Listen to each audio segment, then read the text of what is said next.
Le monde de Harvey Morrison s'est effondré à 14h47 un mardi, sur le parking du magasin de bricolage Miller. Il venait de charger un sac de ciment dans sa camionnette quand son téléphone a vibré. Pas son téléphone, celui de Betsy. Elle l'avait oublié sur le tableau de bord ce matin, se précipitant à son cours de yoga avec seulement ses clés de voiture et ce sourire radieux qui l'avait trompé pendant Dieu sait combien de temps. L'écran s'est illuminé avec un aperçu du message « J'ai tellement hâte de te sentir à nouveau en moi. » Ce soir à l'endroit habituel? M.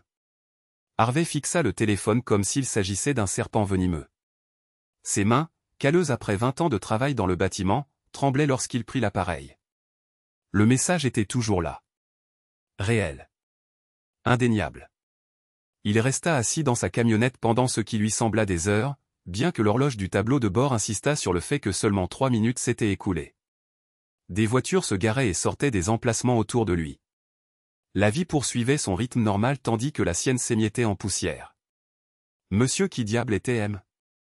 Harvey Morrison avait bâti sa vie sur des fondations solides au sens propre. En tant que propriétaire de Morrison Construction, il avait érigé la moitié des maisons du comté de Millbrook. Sa propre maison, une reproduction de style colonial qu'il avait façonné de ses propres mains, témoignait de sa foi en la permanence, en les choses qui durent. 22 ans de mariage avec Betsy. 2 enfants, tous deux à l'université maintenant. Une entreprise qui subvenait bien aux besoins de sa famille. Il avait cru avoir construit quelque chose d'inébranlable. En rentrant chez lui, l'esprit de Harvey passait en revue les derniers mois, à la recherche de signes qu'il aurait manqués. Betsy avait rejoint ce cours de yoga en janvier. Elle avait commencé à faire des promenades nocturnes seule. De la nouvelle lingerie était apparue dans son tiroir ou des choses en dentelle qu'elle prétendait être justes pour elle. Elle était devenue plus attentive à son apparence, plus secrète avec son téléphone. Comment avait-il pu être aussi aveugle? La maison coloniale était la même que d'habitude lorsqu'il entra dans l'allée. Clôture blanche, pelouse soignée, jardinière que Betsy entretenait avec une dévotion religieuse. La façade parfaite cachant des fondations pourries. Il la trouva dans la cuisine, fredonnant pendant qu'elle préparait le dîner. Elle leva les yeux avec ce sourire, celui dont il était tombé amoureux à 19 ans, celui qui l'avait convaincu de la demander en mariage après seulement 6 mois de fréquentation. « Salut, chérie, dit-elle en essuyant ses mains sur son tablier. Comment s'est passée ta journée? Harvey lui tendit son téléphone. Tu as oublié ça. Quelque chose traversa son visage si vite qu'il faillit le manquer. De la peur? De la culpabilité? Puis cela disparut, remplacé par une gratitude désinvolte. Oh, merci. Je me demandais où je l'avais laissé. Elle tendit la main vers l'appareil, mais Harvey le retira. Message intéressant de M, dit-il doucement. La cuillère en bois dans son autre main tomba par terre avec un bruit sourd. Harvey, je peux expliquer. Expliquer quoi, exactement? Sa voix était calme, mais à l'intérieur, tout hurlait. Expliquer comment tu as tellement hâte de le sentir à nouveau en toi? Expliquer l'endroit habituel? Expliquer comment tu me mens au visage depuis des mois. Le visage de Betsy était devenu pâle, mais son menton se redressa de cette manière défiante qu'il reconnaissait de leur première dispute. Ce n'est pas ce que tu crois. Alors dis-moi ce que c'est. Elle se déplaça vers l'îlot de cuisine, mettant la surface en granit entre eux comme une barrière. C'était juste un jeu, Harvey. Un jeu stupide. Un jeu? Le rire qui lui échappa était amer, étranger. Quel genre de jeu implique là? J'essayais de te rendre jaloux. Les mots explosèrent de sa bouche. Tu ne me regardes presque plus. Tu travailles 12 heures par jour, tu rentres épuisé, tu t'endors devant la télé. À quand remonte la dernière fois que tu m'as vraiment regardé? À quand remonte la dernière fois que tu m'as touché avec sincérité? Harvey la fixa. Alors tu as décidé d'avoir une liaison. Je n'ai pas eu de liaison. Elle pleurait maintenant, du mascara coulant sur ses joues. J'ai mis en scène ça. J'ai engagé quelqu'un, un acteur du théâtre municipal. J'ai organisé de faux rendez-vous, de faux messages. J'ai pensé que si tu devenais jaloux, si tu pensais pouvoir me perdre, tu te souviendrais de ce que nous avions autrefois. La cuisine sembla basculer. Harvey s'agrippa au comptoir pour se stabiliser. Tu as engagé quelqu'un. Il s'appelle Marcus. Il est gay, Harvey. Il ne s'est rien passé entre nous. Tout était faux, tout était mis en scène. J'allais te le dire un jour, après que tu aies recommencé à faire attention à moi. L'esprit de Harvey vacilla. Mis en scène. Faux. Une performance élaborée conçue pour le manipuler. D'une certaine manière, cela lui semblait pire qu'une véritable liaison. Tu as engagé un homme pour faire semblant de coucher avec toi. Pour te rendre jaloux. Pour sauver notre mariage. En le détruisant d'abord? Betsy contourna l'îlot, tendant la main vers lui. Harvey, s'il te plaît. Je sais que c'était stupide, mais j'étais désespéré. Je me sentais invisible dans ma propre maison, dans mon propre mariage. Je voulais juste que tu me voies à nouveau. Il recula devant son contact. Je te vois maintenant, Betsy. Je vois exactement qui tu es. Cette nuit-là, Harvey fit sa valise pendant que Betsy sanglotait dans leur chambre. Elle le suivit dans la maison, le suppliant, expliquant, justifiant. Chaque mot enfonçait le coin plus profondément. 22 ans, dit-il en jetant des chemises dans son sac de sport. 22 ans pendant lesquels j'ai cru être marié à une femme honnête. Je suis honnête. C'était le seul mensonge, je te jure. Le seul mensonge? Il se tourna vers elle. Betsy, tu as monté une tromperie élaborée. Tu as engagé un acteur. Tu as inventé des rendez-vous, des SMS, des émotions. Tu m'as manipulé pendant des mois. Qu'est-ce qui est honnête là-dedans? Je l'ai fait pour nous. Tu l'as fait contre nous. Harvey déménagea cette nuit-là, s'installant au Millbrook Inn sur la route 9. Il resta allongé, les yeux fixés sur le plafond taché d'humidité, repassant dans sa tête 22 ans de mariage, se demandant ce qui avait été simulé et ce qui avait été réel. Au matin, il avait pris sa décision. Patricia Weinstock s'occupait de divorce depuis 30 ans. Elle avait vu toutes les formes de rupture conjugale, affaires, violence, addiction, abandon. Mais le cas d'Harvey Morrison était unique. Si je comprends bien, dit-elle en relisant ses notes. Votre femme a mis en scène une fausse liaison pour vous rendre jaloux? C'est exact. Et vous voulez divorcer à cause de cette fausse liaison. Harvey se remua dans le fauteuil en cuir face à son bureau. Je veux divorcer parce qu'elle m'a menti. Parce qu'elle m'a manipulé. Parce qu'elle m'a montré qu'elle était capable d'une tromperie élaborée quand elle n'obtient pas ce qu'elle veut. Patricia acquiesça lentement.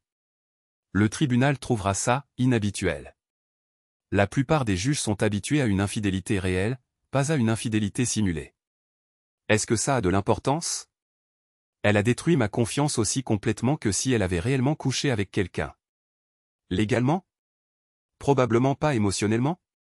Je comprends parfaitement. Patricia prit d'autres notes.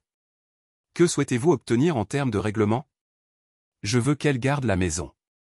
Pour le bien des enfants, ils auront besoin d'un endroit où rentrer pendant les vacances universitaires. Je prendrai mon entreprise, mes outils, mon camion. On peut partager les comptes d'épargne. C'est inhabituellement généreux, étant donné les circonstances. Harvey regarda par la fenêtre le palais de justice de l'autre côté de la rue. Je n'essaie pas de la punir financièrement. Je ne peux simplement pas vivre avec quelqu'un en qui je n'ai pas confiance. Betsy reçut les papiers du divorce un jeudi matin. Elle appela Harvey immédiatement, hystérique. Tu ne peux pas être sérieux. C'était une erreur. Une stupide, horrible erreur. Je suis on ne peut plus sérieux. Harvey, s'il te plaît. Allons voir un conseiller conjugal. Essayons de résoudre ça. Je ferai n'importe quoi. Tu aurais dû y penser avant de décider de jouer avec notre mariage. Ce n'était pas un jeu. J'essayais de nous sauver. Tu essayais de me contrôler. Il y a une différence. La ligne devint silencieuse, à l'exception de sa respiration saccadée. Lorsqu'elle parla à nouveau, sa voix était plus faible, brisée. Je n'ai jamais voulu que ça arrive. Je sais, dit Harvey, et pour la première fois depuis qu'il avait trouvé ce texto, il ressentit autre chose que de la colère. Il eut de la peine pour elle. Mais c'est arrivé. Et je ne peux pas oublier ce que je sais de toi maintenant. Après avoir raccroché, Harvey s'assit dans sa chambre de motel et pleura pour la première fois depuis les funérailles de son père. Au cours des 2 semaines suivantes, Betsy essaya tout. Elle envoya des fleurs sur son chantier. Elle laissa des messages vocaux promettant de changer, d'être meilleure, de ne plus jamais mentir. Elle se présenta au motel, le suppliant de rentrer à la maison. La résolution d'Harvey ne vacilla jamais, mais le fardeau émotionnel était écrasant. Il se plongea dans le travail, acceptant des projets supplémentaires, restant sur les chantiers jusqu'à la nuit. Ses employés commencèrent à s'inquiéter. « Boss, ça va ?» demanda Tommy, son contremaître depuis 15 ans. « Vous avez une sale gueule. »« Je suis en train de divorcer, » dit Harvey, sans lever les yeux de ses plans. « Oh, merde. Je suis désolé. » Betsy avait l'air d'être une bonne personne. « Ouais, enfin. Les gens vous surprennent. » C'est pendant cette période d'exil auto-imposé de sa vie normale qu'Harvey fit une erreur cruciale. En rentrant à son camion après un dîner tardif au Rosie's Diner, il prit un raccourci par la ruelle derrière Main Street. Il ne vit jamais l'homme avec la batte de baseball arriver. Harvey se réveilla à l'hôpital Millbrook General 3 jours plus tard. La première chose qu'il vit fut une infirmière ajustant sa perfusion. La deuxième chose qu'il remarqua fut qu'il n'avait aucune idée de l'endroit où il se trouvait ni de la raison pour laquelle sa tête lui semblait avoir été fendue avec une hache. « Bien, vous êtes réveillé, » dit l'infirmière joyeusement. « Comment vous sentez-vous ? » « Comme si j'avais été percuté par un camion. »« Où suis-je ? » ?»« Millbrook General. Vous avez été attaqué il y a 3 nuits. Quelqu'un vous a trouvé dans la ruelle derrière Main Street avec une grave blessure à la tête. Vous étiez inconscient depuis. » Harvey essaya de reconstituer ce qu'elle lui disait, mais son esprit était brumeux, déconnecté. Attaqué. La police pense qu'il s'agissait d'un vol. Votre portefeuille a disparu. Je ne me souviens pas. C'est normal avec ce type de traumatisme crânien. La perte de mémoire est fréquente. Le médecin voudra vous examiner maintenant que vous êtes conscient. Alors qu'elle quittait la pièce, Harvey fixa le plafond, essayant de se souvenir de quoi que ce soit de sa vie avant de se réveiller dans ce lit. Son nom lui vint facilement, Harvey Morrison. Il était ouvrier du bâtiment. Au-delà de ça, tout était flou, fragmenté. Quelques minutes plus tard, une femme fit irruption dans la pièce. Elle était séduisante, peut-être 45 ans, avec des cheveux blonds et des yeux rougis. Elle se précipita au chevet du lit. « Harvey. Oh, mon Dieu, tu es réveillé. J'ai eu tellement peur. »« Je suis désolé, » dit Harvey avec précaution. « Est-ce que je vous connais ?» Le visage de la femme se décomposa. « C'est moi. Betsy. Ta femme. » Harvey étudia son visage, cherchant une reconnaissance qui ne venait pas. « Ma femme ? » Oui. Nous sommes mariés depuis 22 ans. Tu vivais au motel parce que nous nous étions disputés. Mais ça n'a plus d'importance maintenant. Ce qui compte, c'est que tu ailles bien. Quelque chose dans tout ça lui semblait faux, mais Harvey ne parvenait pas à identifier quoi. La femme Betsy pleurait, lui tenait la main, lui parlait avec un amour désespéré. Si elle était sa femme, pourquoi ne s'en souvenait-il pas ? Je ne me souviens pas, dit-il honnêtement. Le docteur a dit que c'était possible, au début. Mais ça va revenir. Je vais t'aider à te souvenir de tout. Le docteur Martinez expliqua l'état d'Harvey en termes qu'il trouva à la fois cliniques et terrifiants. Traumatisme crânien. Amnésie rétrograde. Possible perte de mémoire permanente. La bonne nouvelle, c'est que vos fonctions cognitives de base semblent intactes, dit le docteur. Vous vous souvenez du langage, des concepts de base, des souvenirs procéduraux. Mais les souvenirs autobiographiques, votre histoire personnelle pourrait prendre du temps à revenir, si tant est qu'ils reviennent. Betsy serra la main d'Harvey. Nous allons traverser ça ensemble. Harvey acquiesça, bien que quelque chose lui paraissait toujours étrange. Peut-être était-ce l'amnésie, mais il ne pouvait se défaire du sentiment qu'on ne lui disait pas tout. Durant les jours qui suivirent, Betsy fut sa compagne constante. Elle apporta des albums photos, lui raconta leur cours, leur mariage, leur vie ensemble. Elle brossa le tableau d'un mariage heureux, d'une relation amoureuse, de 2 personnes dévouées l'une à l'autre. Nous avons 2 enfants, dit-elle, lui montrant des photos. Sarah et Michael. Ils sont tous les 2 à l'université. Sarah étudie pour devenir enseignante comme moi, et Michael se spécialise en ingénierie. Les photos montraient une jolie jeune femme qui ressemblait à Betsy et un grand jeune homme avec les cheveux foncés d'Harvey. Ils lui donnaient l'impression d'être des étrangers, mais Betsy insista sur le fait qu'ils étaient sa fierté et sa joie. Nous avions eu une petite dispute avant ton accident, expliqua Betsy un après-midi. C'est pour ça que tu logeais au motel. Mais ce n'était rien de grave. Juste des histoires de couple. Harvey accepta cette explication, bien qu'une partie de lui se demandait pourquoi une petite dispute l'aurait conduit à déménager complètement. Quand l'hôpital finit par le renvoyer chez lui une semaine plus tard, Betsy le conduisit dans une magnifique maison de style colonial qu'il ne reconnaissait pas. « Tu l'as construite », dit-elle fièrement en s'engageant dans l'allée. « Chaque planche, chaque clou. Tu as toujours dit que c'était ton chef-d'œuvre. » La maison était impressionnante, Harvey devait l'admettre. Une construction solide, de beaux détails. Il pouvait voir le savoir-faire dans chaque élément. Mais traverser les pièces lui donnait l'impression de visiter la maison d'un étranger. « Voici notre chambre », dit Betsy, le conduisant à l'étage. « Tes vêtements sont toujours dans le placard. » Harvey ouvrit la porte du placard et y trouva des costumes, des vêtements de travail, des tenues décontractées tous à sa taille, tous manifestement portés. Sur la commode, il y avait des photos de lui et de Betsy à différents âges, souriants et heureux. Cette nuit-là, allongé dans son lit à côté d'une femme qui prétendait être sa femme mais lui était étrangère, Harvey fixa le plafond et essaya de se souvenir. Des fragments lui revinrent: l'odeur de la sciure de bois, le poids d'un marteau dans sa main, la satisfaction d'un travail bien fait. Mais les souvenirs personnels restaient insaisissables. Betsy se blottit contre lui, sa tête sur sa poitrine. « Je suis tellement contente que tu sois à la maison », murmura-t-elle. « J'avais tellement peur de t'avoir perdu pour toujours. » Harvey caressa ses cheveux automatiquement, mais ne pouvait se défaire du sentiment que quelque chose n'allait pas dans ce tableau. L'ordonnance restrictive arriva un mardi matin, apportée par un adjoint du shérif qui semblait mal à l'aise avec sa tâche. « Harvey Morrison », demanda l'adjoint. « C'est exact. Je dois vous remettre ces papiers. » Harvey prit les documents, confus. Betsy apparut à son épaule, lisant par-dessus son bras. « Qu'est-ce que c'est que ça ?» demanda-t-elle, la voix tendue. Harvey parcourut le langage juridique, sa confusion grandissant.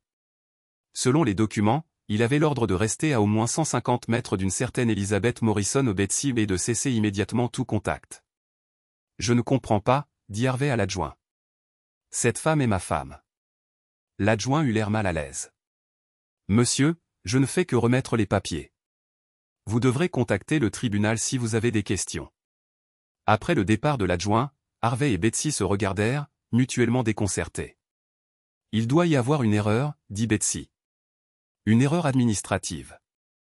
Je vais appeler le palais de justice. » Mais pendant que Betsy passait des appels téléphoniques, Harvey examina les papiers plus attentivement. L'ordonnance restrictive avait été déposée il y a 2 mois ou bien avant son accident. Et, selon le document, il avait été déposé dans le cadre d'une procédure de divorce. Quand Betsy a raccroché le téléphone, son visage était pâle. « Qu'est-ce qu'ils ont dit ?» demanda Harvey. « Il y a eu une erreur », répondit-elle rapidement. « De vieux papiers qui se sont mélangés. Je vais arranger ça. » Mais Harvey relisait l'ordonnance restrictive, et quelque chose se mettait en place dans son esprit. « Betsy, il est écrit que j'ai demandé le divorce. De vieux papiers. D'avant mon accident. Pourquoi demanderais-je le divorce d'avec toi ?» La maîtrise de Betsy s'est légèrement fissurée. « Harvey, tu es encore en convalescence. Tu es confus.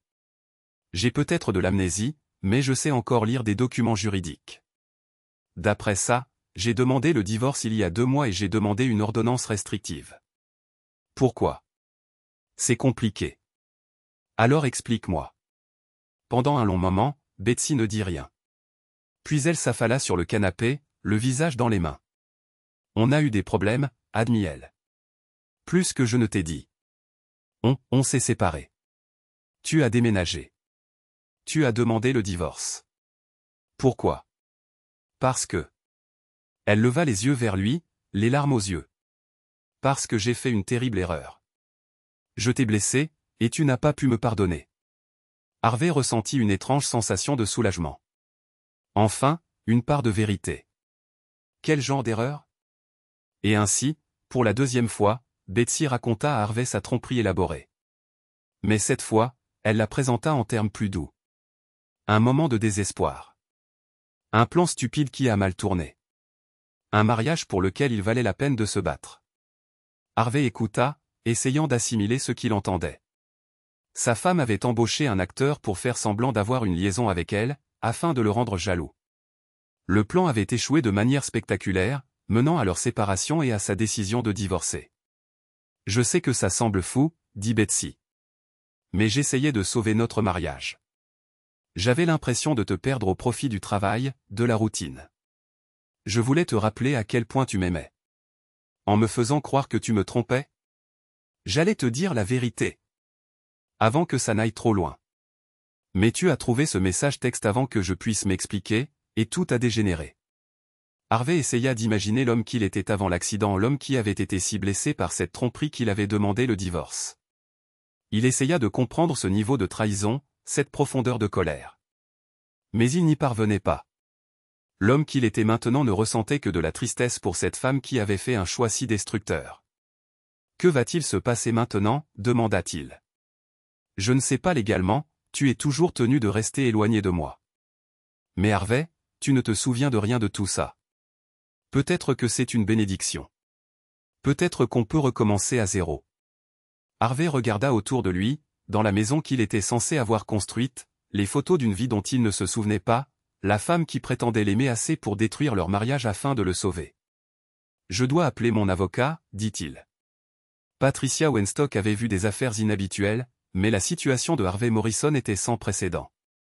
Un homme amnésique, s'interrogeant sur un divorce qu'il avait demandé mais dont il ne se souvenait pas, marié à une femme qu'il était légalement interdit de contacter.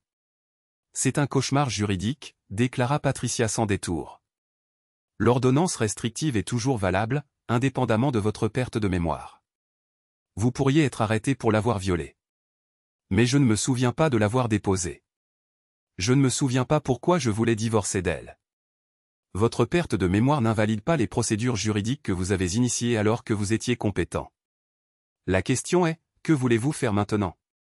Harvey se rassit sur la chaise, dépassé. Je ne sais pas. Je ne me souviens pas avoir été en colère contre elle. Je ne me souviens pas m'être senti trahi. Tout ce que je sais, c'est ce qu'elle m'a dit, et ce que disent ses papiers. Laissez-moi vous poser cette question, sur la base de ce que vous savez maintenant, voulez-vous poursuivre le divorce? C'était une question juste. La femme qu'il avait rencontrée à l'hôpital semblait dévouée, attentionnée, désespérée de faire fonctionner leur mariage. L'histoire qu'elle lui avait racontée sur sa tromperie était troublante, mais elle semblait sincèrement repentante. D'un autre côté, l'homme qu'il était avant l'accident, un homme vraisemblablement sain d'esprit et de jugement, avait été si perturbé par ses actions qu'il avait immédiatement demandé le divorce. Je veux me souvenir, dit finalement Harvey. Je veux savoir qui j'étais avant que cela n'arrive. Ce n'est peut-être pas possible, Harvey. Selon votre médecin, ces souvenirs pourraient ne jamais revenir. Alors je dois comprendre qui je suis maintenant. Patricia acquiesça. Je peux déposer une requête pour faire lever l'ordonnance restrictive, compte tenu de votre changement de situation. Mais Harvey, vous devez être très prudent. Si le tribunal estime que vous manipulez la situation en faisant semblant d'avoir de l'amnésie pour vous réconcilier avec votre femme, vous pourriez faire face à de graves conséquences. Je ne fais semblant de rien. Je ne me souviens vraiment pas de ma vie avec elle. Je vous crois. Mais le prouver à un tribunal est une autre affaire. Incapable de se souvenir de son passé, Harvey décida d'enquêter dessus. Il commença par son entreprise, Morrison Construction. Son contremaître, Tommy, fut surpris de le voir. Harvey.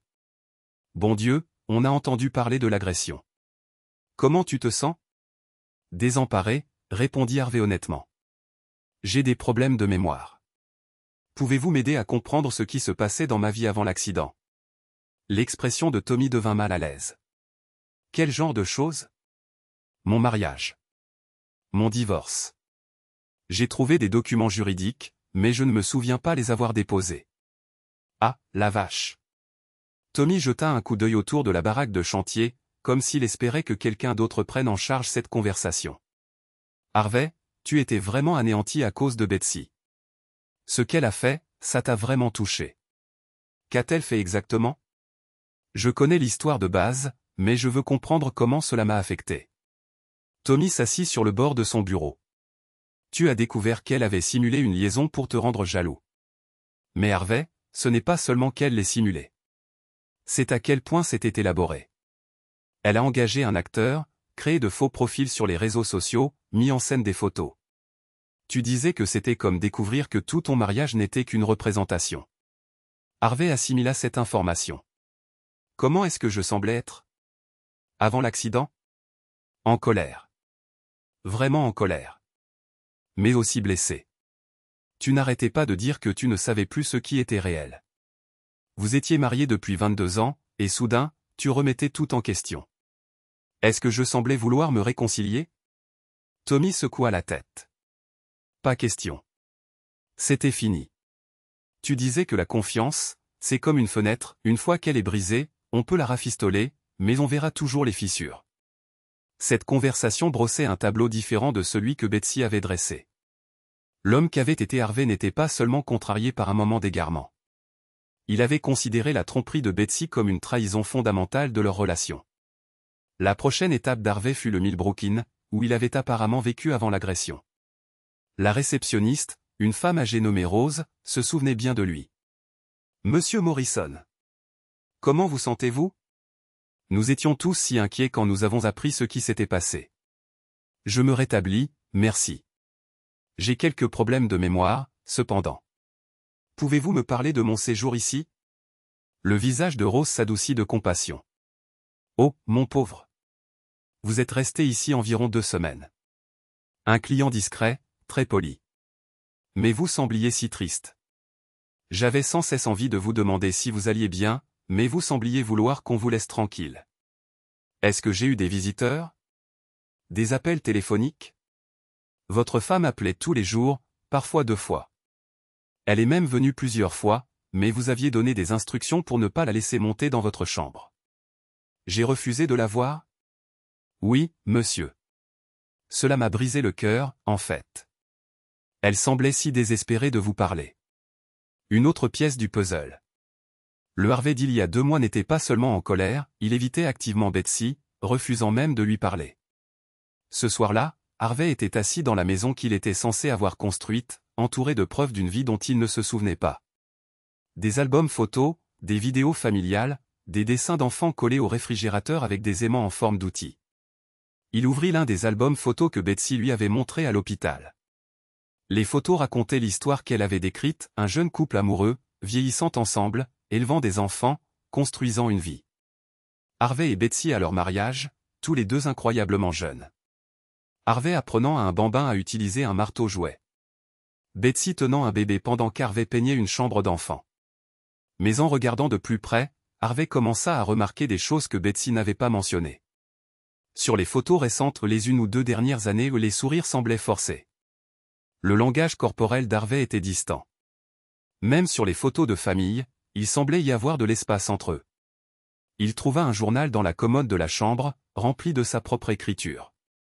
Les premières entrées étaient banales, horaires de travail, tâches ménagères, rappels.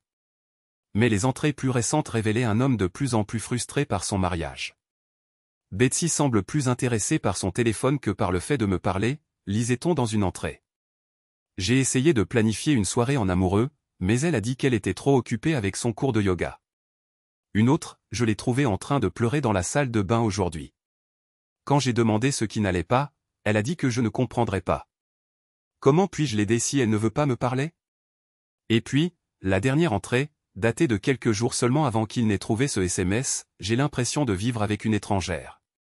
Nous sommes dans la même maison, mais nous ne sommes pas vraiment ensemble. Je ne sais pas comment arranger ça. Harvey ferma le journal, la tête tourbillonnante. Ces entrées dressaient le portrait d'un mariage déjà en difficulté, avant même la tromperie de Betsy. Sa fausse liaison n'avait pas détruit une relation heureuse, elle avait été le coup de grâce à quelque chose qui était déjà en train de mourir. Harvey trouva Marcus de la Croix grâce au site web du Millbrook Community Theatre.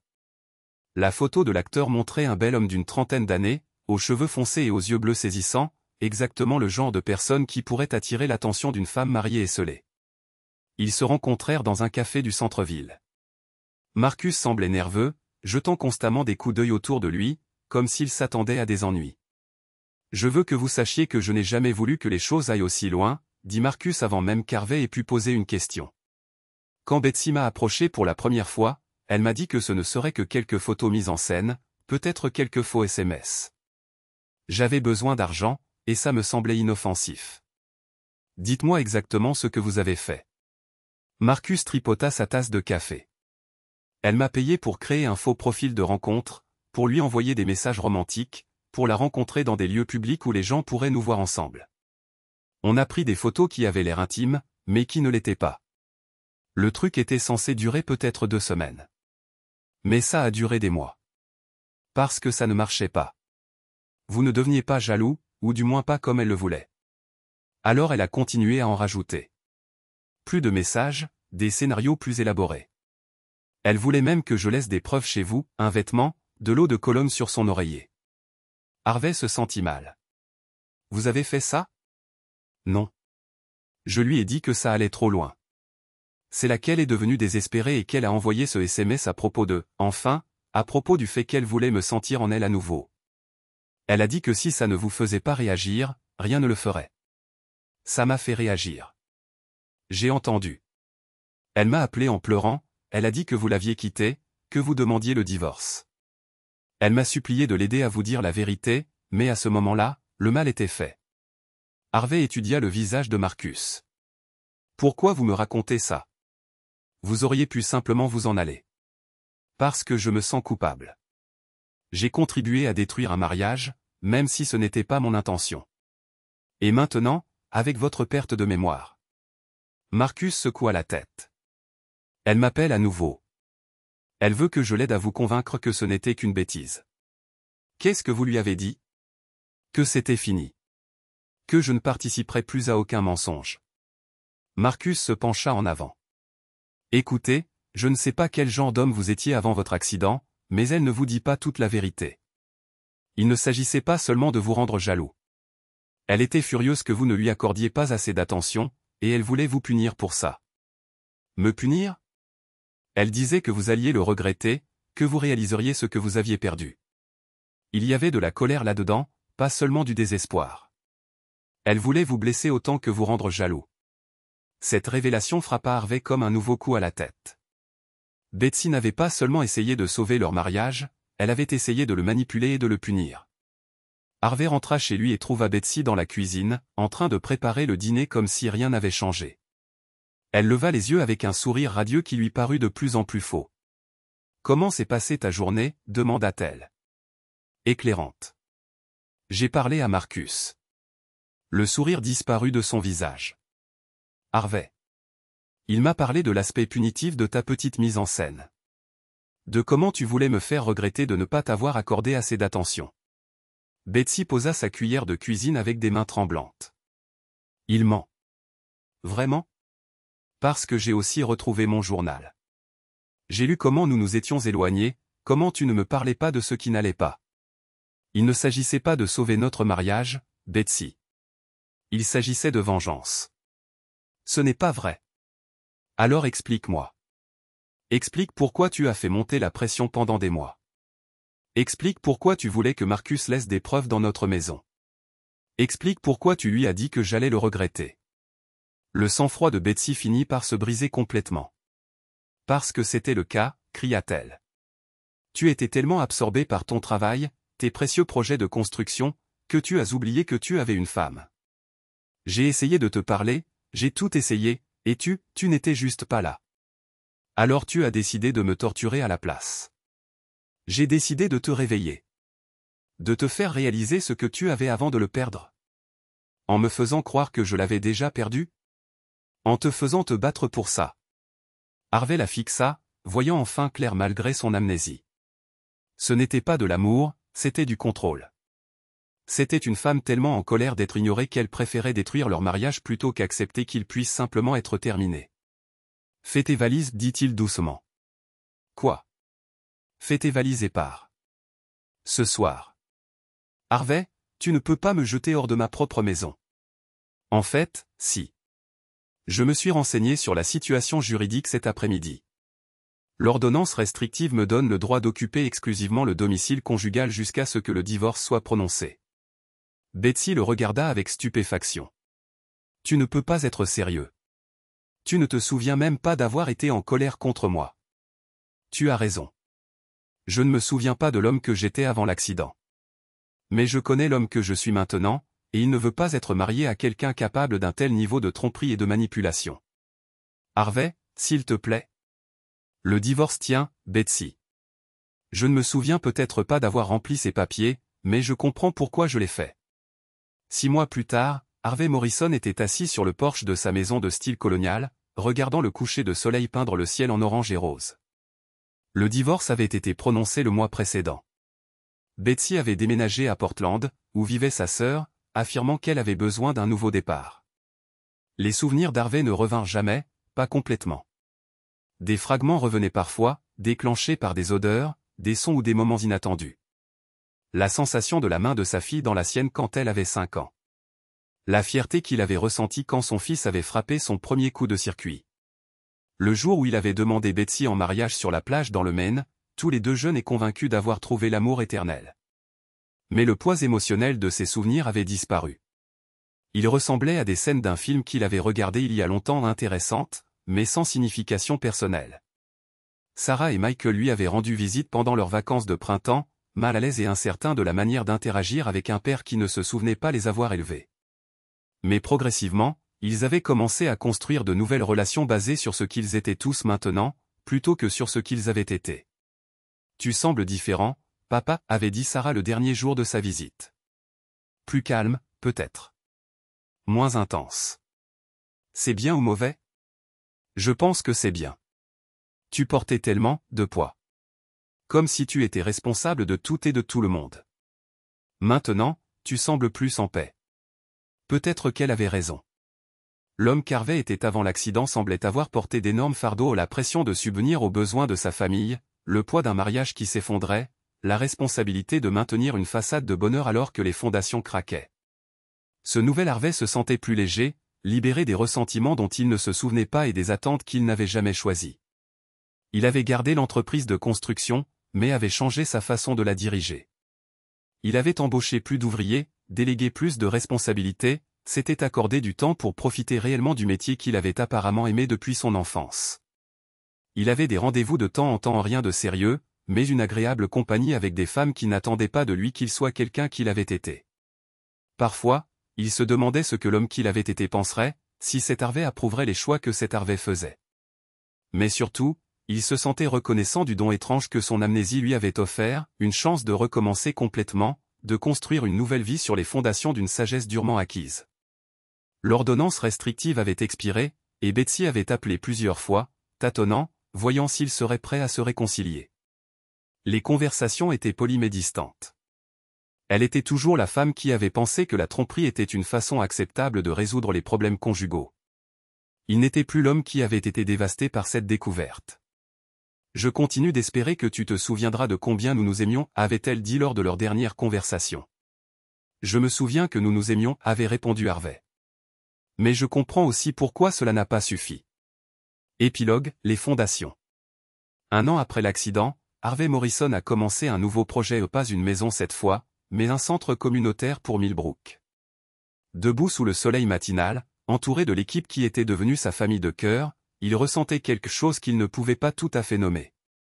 La paix, peut-être. Ou un but. Tommy s'est approché avec les plans de la journée.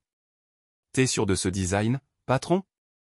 C'est plutôt ambitieux. » Harvey a étudié les plans du bâtiment qui fournirait un espace sûr pour les conseils conjugaux, les groupes de soutien et les ressources communautaires. « J'en suis sûr. Qu'est-ce qui t'a décidé à entreprendre un projet comme celui-ci ? » Harvey a regardé autour de lui le terrain vague qui allait bientôt devenir quelque chose de significatif, quelque chose qui pourrait aider d'autres familles avant qu'elles n'atteignent le point des tromperies élaborées et des agressions nocturnes dans les ruelles. Parfois, les meilleures fondations sont construites sur un terrain brisé, a-t-il dit. Tommy a hoché la tête, bien qu'Harvey puisse voir qu'il ne comprenait pas tout à fait. Ce n'était pas grave. Harvey le comprenait à peine lui-même. Alors que l'équipe commençait à décharger le matériel, le téléphone d'Harvey a vibré avec un message texte. Pendant un instant, son cœur s'est arrêté et les anciennes réactions traumatiques avaient la vie dure, même quand on ne se souvenait pas du traumatisme originel. Mais c'était juste Sarah, sa fille, qui envoyait une photo de son travail d'enseignante à Boston. « Je pensais que tu aimerais voir ma classe. Les enfants étudient la construction cette semaine. Je leur ai dit que mon père pouvait tout construire. » Harvey a souri, en répondant « Pas n'importe quoi. Mais j'y travaille. » Il a rangé son téléphone et a ramassé une pelle. Le sol était dur ici, rocailleux et résistant. Il faudrait de la patience pour creuser les fondations correctement, pour s'assurer qu'elles soient assez solides pour supporter ce qu'il voulait construire dessus. Mais Harvey avait appris quelque chose sur les fondations au cours de l'année écoulée. Les plus solides ne sont pas nécessairement construites sur un terrain parfait. Parfois, les structures les plus solides s'élèvent d'une terre qui a été brisée et testée, d'un sol qui a été perturbé puis soigneusement, méthodiquement préparé. Il a enfoncé la pelle dans le sol et a commencé à creuser. Derrière lui, la maison coloniale qu'il avait construite il y a 23 ans restait inchangée, ses murs blancs brillant sous le soleil matinal. Elle était toujours belle, toujours bien construite, toujours le genre de maison qui faisait ralentir les gens quand ils passaient devant. Mais Harvey savait quelque chose à propos de cette maison maintenant qu'il ne savait pas avant son accident, une structure peut être parfaitement construite et reposer quand même sur une fondation défectueuse. Toute la maîtrise artisanale du monde ne saurait sauver un bâtiment si le sol sur lequel il repose n'est pas solide. La différence, c'est qu'à présent, il savait faire la distinction. Pendant qu'il travaillait, Harvey pensait à Betsy, probablement en train de se réveiller dans son nouvel appartement à Portland, et qui tentait encore de comprendre comment son plan pour sauver leur mariage avait fini par lui coûter tout ce qu'elle possédait. Il avait pitié d'elle, sincèrement. Elle avait été assez désespérée pour tout risquer sur un mensonge élaboré, et cela s'était retourné contre elle d'une manière qu'elle n'aurait jamais pu imaginer. Mais il comprenait aussi, avec une clarté qui n'avait rien à voir avec des souvenirs retrouvés, que certains ponts, une fois brûlés, ne pouvaient plus être reconstruits. Certaines fondations, une fois fissurées, ne pourraient plus jamais être considérées comme fiables pour supporter un poids. Le centre communautaire serait différent. Il serait construit sur l'honnêteté, de la base au sommet, des matériaux honnêtes, un travail artisanal honnête, des intentions honnêtes. Ce serait un endroit où les gens pourraient venir travailler sur leurs relations avant qu'elles n'atteignent le point de monter de fausses liaisons, de déménager ou de déposer des injonctions d'éloignement. Peut-être que cela aiderait. Peut-être que non. Mais il avait l'impression que c'était la chose juste à construire avec cette seconde chance qui lui avait été offerte. À midi, les trous pour les fondations étaient creusés, et l'équipe installait les coffrages pour le coulage du béton. Harvey prit du recul, observant leur travail, lorsqu'il remarqua une voiture familière qui s'approchait du chantier. Patricia Wenstock en sortit, arborant une allure professionnelle dans son tailleur d'avocate, mais souriante. « J'ai pensé faire un saut pour voir comment avance le nouveau projet, dit-elle. Lentement mais sûrement. Merci d'avoir géré tous les permis et les aspects juridiques. Avec plaisir. Ça fait du bien de travailler sur quelque chose de constructif, pour une fois. Elle fit une pause, étudiant son visage. Comment vas-tu, Harvey? Vraiment? C'était une question que les gens lui posaient souvent ces derniers temps. Comment vivait-il avec son amnésie? Comment vivait-il son divorce? Comment vivait-il la reconstruction de sa vie à partir de zéro? Je vais bien, dit-il, et il le pensait. Mieux que bien, en fait. Des regrets? À propos du divorce, je veux dire? Harvey considéra la question sérieusement. Je regrette que ce soit arrivé. Je regrette que Betsy se soit sentie tellement désespérée qu'elle ait pensé que la tromperie était sa seule option. Je regrette que deux personnes qui se sont aimées autrefois n'aient pas trouvé le moyen de sauver ce qu'elles avaient. Mais pas de l'avoir terminé? Non. L'homme que j'étais avant l'accident a fait ce choix pour de bonnes raisons. Je ne me souviens peut-être pas de sa douleur, mais je comprends sa logique. Patricia acquiesça. Pour ce que ça vaut, je pense que tu gères tout ça avec une grâce remarquable. J'ai eu un bon professeur. Qui? Harvey désigna les fondations qu'il venait de creuser. L'expérience. Il s'avère qu'une fois que toute votre vie vous a été arrachée, tout le reste semble gérable. Après le départ de Patricia, Harvey travailla aux côtés de son équipe jusqu'à ce que le soleil commence à se coucher.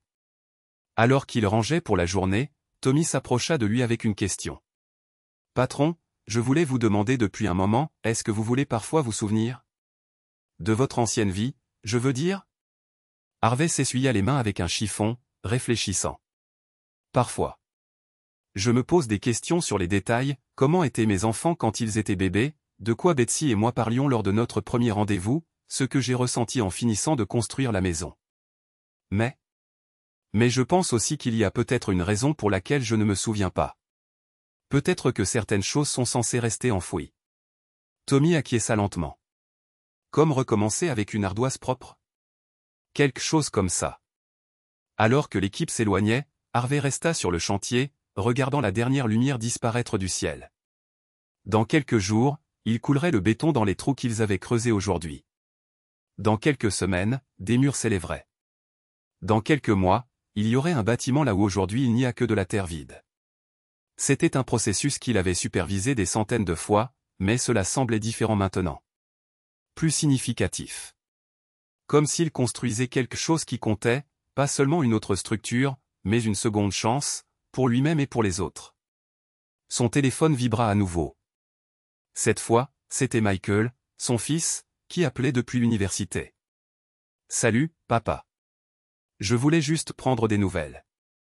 Comment avance le centre communautaire? Les fondations sont creusées.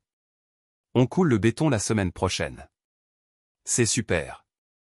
Écoute, je pensais à ce que tu as dit la dernière fois qu'on a parlé, que parfois, il faut démolir quelque chose de cassé avant de pouvoir construire quelque chose de mieux. Ouais. Je crois que j'ai envie de changer de spécialisation. De l'ingénierie au conseil. Je veux aider les gens à réparer leurs relations avant qu'elles ne se brisent complètement. Harvey ressentit une vague de fierté qui n'avait rien à voir avec des souvenirs retrouvés et tout à voir avec le jeune homme que son fils devenait. Ça a l'air d'être un travail enrichissant, dit-il. Je le pense aussi. Et papa? Je suis fier de toi. De la façon dont tu as géré tout ça. Je ne pense pas que l'ancien toi aurait pu faire ce que tu fais maintenant. Après avoir raccroché, Harvey resta assis dans son camion pendant quelques minutes, regardant le chantier qui allait bientôt devenir quelque chose de beau et d'utile. Peut-être que Michael avait raison. Peut-être que l'homme qu'il était avant l'accident n'aurait pas été capable d'une telle reconstruction. Cet homme-là portait trop de colère, trop de blessures, trop du poids d'un mariage déjà mort. L'homme qu'il était devenu après avoir tout perdu était libre de bâtir quelque chose d'entièrement nouveau.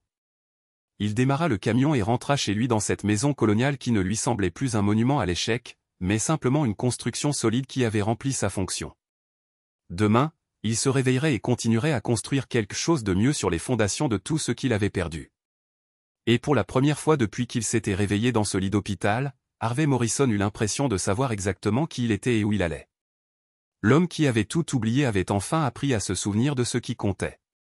6 mois plus tard, le centre communautaire de Millbrook ouvrait ses portes à ses premiers clients, un jeune couple marié depuis 2 ans et qui avait déjà des problèmes de communication. En regardant ces 2 personnes franchir les portes du bâtiment qu'il avait construit, Harvey repensa aux fondations. Certaines étaient faites pour durer éternellement. D'autres étaient destinées à être temporaires, soutenant les choses juste assez longtemps pour que quelque chose de mieux prenne leur place. Les 2 avaient leur raison d'être. Les 2 étaient nécessaires. Les 2 étaient, à leur manière, des actes d'amour.